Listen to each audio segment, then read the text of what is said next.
Alright, so I just finished up a 2005 Ford F-150 Lariat.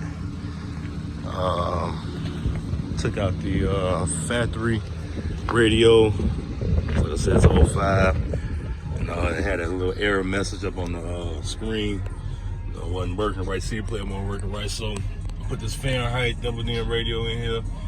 And actually, he had another radio he bought off eBay, but the way it was made in the front, this bezel wouldn't fit on top of it. So luckily, I had this in my garage. So this is a Farenheit double-in, so it works. Bluetooth and everything. That's the remote for it. Turn it up, volume up and down. And then y'all saw I changed all the door speakers to those Kenwood 6.5. Cleaned it out for him, so it's another one.